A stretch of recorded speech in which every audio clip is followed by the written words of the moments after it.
नमस्ते दोस्तों, आपका स्वागत है। मैं हूं वीरेंद्र व्यास और आप देख रहे हैं इंडिया का number one jewellery digital media gold price today news. और दोस्तों, सोने और चांदी के भाव में इस हफ्ते भी काफी उतार चढ़ाव रहा। तो अब आगे भाव की चाल कैसी रह सकती है, इस पर बातचीत करने के लिए हमारे साथ एसएमसी ग्लोबल से वंदना भारती जी हैं। नमस्ते वंदना जी, स्वागत है। वीरेंद्र जी, आपको और दर्शकों को बहुत बहुत नमस्कार। और वंदना जी के बारे में बता दूं कि इनका कमोडिटी का बड़े लंबे समय का अनुभव है, बहुत अच्छे से ट्रैक करती हैं और आप लोगों में इनका भारी विश्वास है। सो सोना हो चाहे चांदी हो या दूसरी कमोडिटी, उन पे भी ये इतनी अच्छी पकड़ बना के रखती है, इसका राज क्या है?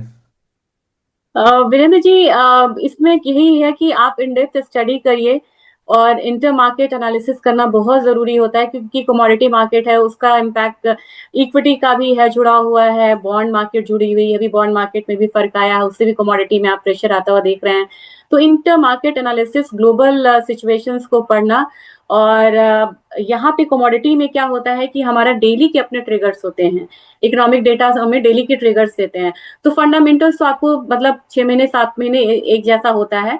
जो शॉर्ट टर्म ट्रिगर्स है और लॉन्ग टर्म ट्रिगर्स है और टेक्निकल फंडामेंटल्स, सबको मिला के जब हम एक वो करते हैं, स्ट्रैटेजी बनाते हैं लॉन्ग टर्म या शॉर्ट टर्म या इंट्राडे, तो उसकी जो पॉसिबिलिटी होती है ना, मतलब सक्सेस रेट वो ज्यादा होती है।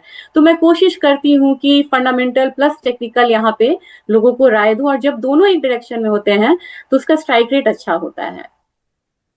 सो मैम, अभी कैसे देख रहे हैं आप सोने के भाव को? और जापान को लेकर बड़ी चर्चा हो रही है, चाहे वहां पर बॉन्ड यील्ड बढ़ रही हो, चाहे पैकेज की बात हो रही हो, चाहे इंटरेस्ट रेट हाइक की बात हो रही हो। और जापान का मार्केट समझना क्यों जरूरी है गोल्ड और सिल्वर के लिए खास तौर पर? वीरेंद्र जी, देखा जाए तो जापान का बॉन्ड मार्केट जो है वो यूएस के बॉन्ड मार्केट के बाद सबसे यहाँ पे बड़ा है। और हम लोगों ने जब शुरुआत करी थी अपने कैरियर की, तो हम लोग पढ़ते थे जापानीज येन ट्रेड, मतलब कैरी ट्रेड पढ़ते थे हम लोग। और वहाँ का बॉन्ड मार्केट जो है, यील्ड अभी सबसे ज्यादा ऊपर है, यानी कि वहाँ की इकोनॉमी में सब कुछ अच्छा नहीं है। उन्होंने लगातार इससे पहले भी स्टिमुलस दिए थे, इंटरेस्ट रेट को कम किया था, बहुत ज्यादा इम्पैक्ट नहीं आ रहा है, फिर स्टिमुलस की बात हो रही है।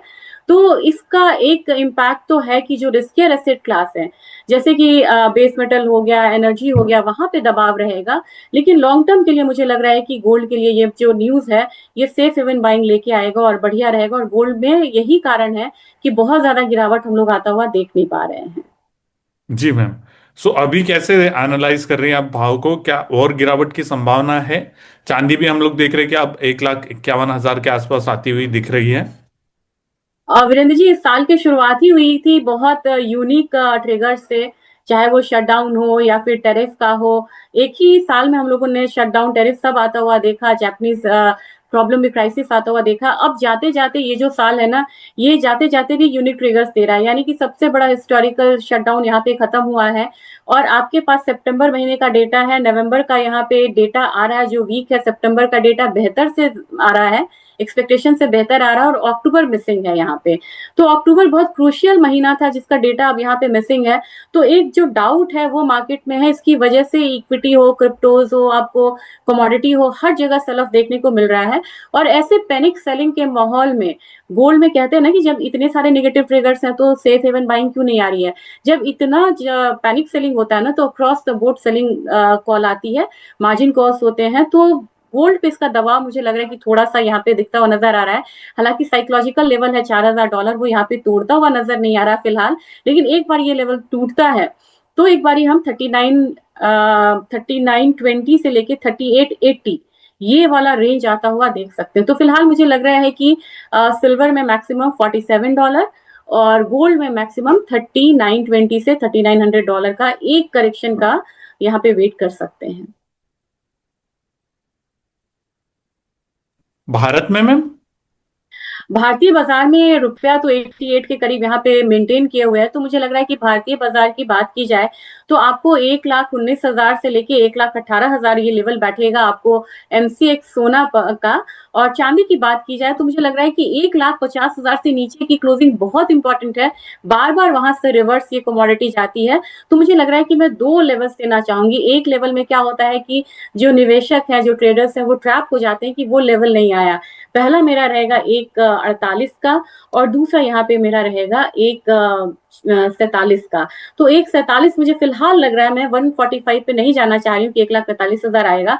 मुझे फिलहाल लग रहा है कि एक बार 1,47,000 आ जाए सिल्वर में, फिर वहां पे देखेंगे कि हमें नेक्स्ट यहाँ पे क्या मूव देखनी है।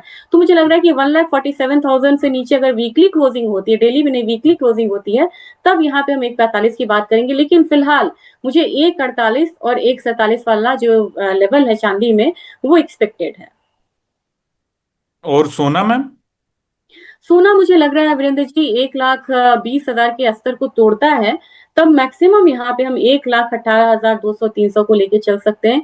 क्योंकि आपको अगले ही हफ्ता डेटा आएगा, और डेटा आपको बहुत सारे डेटा हैं, जिसमें कि आप मान लीजिए कि जीडीपी डेटा है, कंज्यूमर कॉन्फिडेंस है, ड्यूरेबल गुड्स ऑर्डर है। तो ये सारे डेटा आपको निगेटिव आने हैं, तो मुझे नहीं लग रहा है कि इतने निगेटिव डेटा के बीच में गोल्ड में मेजर फॉल रहेगा। तो 1,20,000 तोड़े तो 1,19,000 का लेवल भी अगर आ जाता है, तो वहां से रिवर्सल आपको देखने को मिल जाएगा। और मैम जो डेटा की आपने बात की, यूएस का डेटा भी जो है, अब ये हम लोगों ने देखा भी सही, एनएफपी का डेटा बहुत अच्छा आया। वहीं अगर हम बात करें अनएम्प्लॉयमेंट क्लेम का, थोड़ा बढ़कर आया, जॉबलेस क्लेम का भी थोड़ा सा बढ़कर आया। ये डेटा को कैसे एसेस कर रही हैं, और आगे फेड किस प्रकार से दरों में कटौती करेगा या नहीं करेगा दिसंबर में, आपको क्या लगता है? मुझे लग रहा है वीरेंद्र जी सबसे बड़ा पेच ही डेटा है यहाँ पे यूएस का।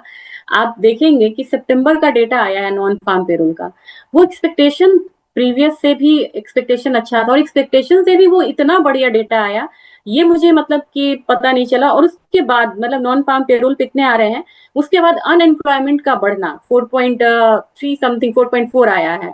तो वो डेटा आपको, एक डेटा आपको एक्सपेक्टेशन से ज्यादा बहुत बढ़िया आ रहा है, एक डेटा आपको एक्सपेक्टेशन था 4.3, वो आ रहा है 4.4।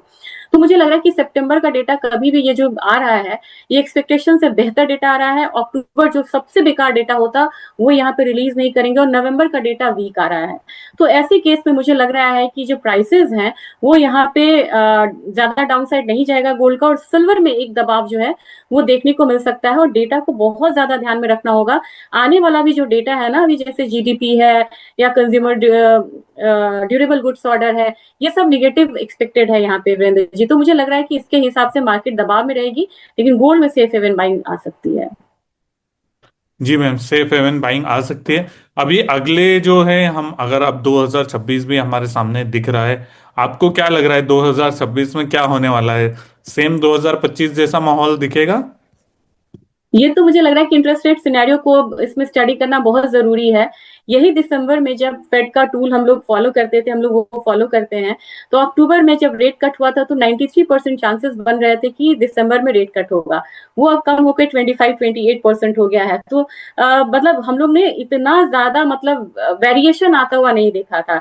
ये वेरिएशन बहुत ज्यादा है। तो अब तो लग रहा है इस बार वीरेंद्र जी की इस बार रेट कट नहीं होगा। लेकिन अगर अगले मतलब 26 में अगर ये शिफ्ट होके अगर 26 में दबाव आता है कि अब आप रेट कट करिए, आपने 25 में मतलब एक्सपेक्टेशन के अनुसार नहीं किया, तो मुझे लग रहा है कि वहां पे लोअर इंटरेस्ट रेट सिनेरियो के केस में आपको गोल्ड जो है वो बढ़िया यहाँ पे परफॉर्म करेगा, सिल्वर में भी यहाँ पे बाइंग आएगी। और धीरे धीरे मुझे लग रहा है कि वैसे केस में आपको बाइंग बेस मेटल काउंटर में भी आ सकती है, जहां पे कि डिमांड से ज्यादा बढ़ने से ज्यादा सप्लाई साइड जो है वो डेफिसिट है। तो मुझे लग रहा है कि धीरे धीरे 26 में परफॉर्मेंस तो आपको बढ़िया रहेगा, लेकिन सिमिलर परफॉर्मेंस की उम्मीद मैं तो यहाँ पे गोल्ड सिल्वर में बिल्कुल नहीं कर रही। मुझे नहीं लग रहा है कि मार्केट यहाँ पे कर रहा है। लेकिन एटलीस्ट सीएजीआर कितना है गोल्ड का, 15 साल का देखा जाए तो 14% है। तो कम से कम 14 से लेके 25% तक का जो रिटर्न है गोल्ड में, ये मैं यहाँ पे एक्सपेक्ट कर रही हूँ वीरेंद्र जी। जी ma'am, in terms of level कुछ बताना चाहेंगे आप गोल्ड और सिल्वर का? मुझे गोल्ड में लग रहा है कि बहुत ज्यादा मान के नहीं चलना चाहिए। लेकिन गोल्ड में आपको 1,45 1,50 आने में भी बहुत ज्यादा देरी नहीं लगेगी, क्योंकि 26 में इसका इम्पैक्ट जो है वो दिखेगा, क्योंकि टैरिफ का मामला अभी सुलझा नहीं है, वो और अपनी जगह पे है, और इंटरेस्ट रेट कम होगा। दूसरी चीज ये है कि अगर सिल्वर की बात की जाए, तो सिल्वर में अब एक चीज और भी ध्यान देना होगा वीरेंद्र जी, डेटा का बहाव बहुत इंपॉर्टेंट होता है। तो ये जो सिल्वर जो तेज हुआ है उसमें 5% जो फोटोवोल्टेइक डिमांड है वो कम हुआ है। मैंने अभी रिसेंट स्टडी पढ़ा था, आप एक बार प्लीज रेफर करिएगा। तो वो जो बढ़ते हुए मतलब प्राइस और इतना जो मतलब टैरिफ का टेंशन है, उससे सिल्वर पे इम्पैक्ट आना शुरू हुआ है, लेकिन सप्लाई साइड नहीं बढ़ रहा है यहाँ पे और ईटीएफ की डिमांड रहेगी, तो इससे बहुत ज्यादा फर्क नहीं पड़ेगा सिल्वर के उसमें। तो मान के चलिए इंडस्ट्रियल डिमांड थोड़ा सा कम हो सकता है, बढ़त थोड़ी सी उसकी कम हो सकती है, डिमांड कम नहीं होगा, जो ग्रोथ था उसमें थोड़ी सी कमी आएगी। लेकिन इसके बावजूद भी मुझे लग रहा है कि इन टर्म्स ऑफ अगर रुपी टर्म्स में बात करें चांदी की 2026 में, ये करीब करीब आपको यहाँ पे 185 से लेके मतलब 2 लाख के करीब का होना चाहिए सिल्वर में। और मैम जिनको खरीदना है उनको क्या सलाह रहेगी आपकी?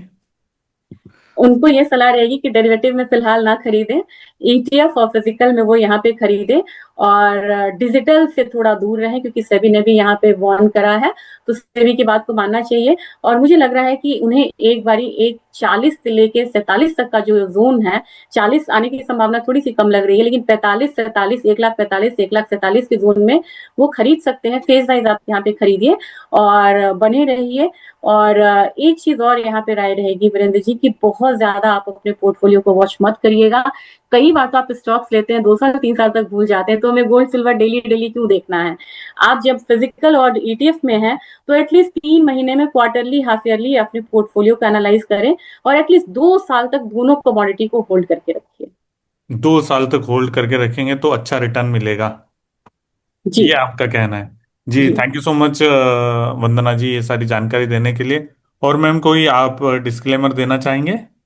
जी, ये काफी इंपॉर्टेंट है, मेरी कमोडिटी में कोई ट्रेड नहीं होती है वीरेंद्र जी, और लेकिन कंपनी में क्लाइंट्स की मेरी सलाह पे पोजीशन जरूर हो सकती है। Okay ma'am, thank you so much ma'am ये सारी जानकारी देने के लिए। और दोस्तों, अगर आप सोने चांदी के किसी प्रकार की खरीद बिक्री करते हैं तो अपने वित्तीय सलाहकार की राय लेकर ही काम करिएगा। Thank you ma'am.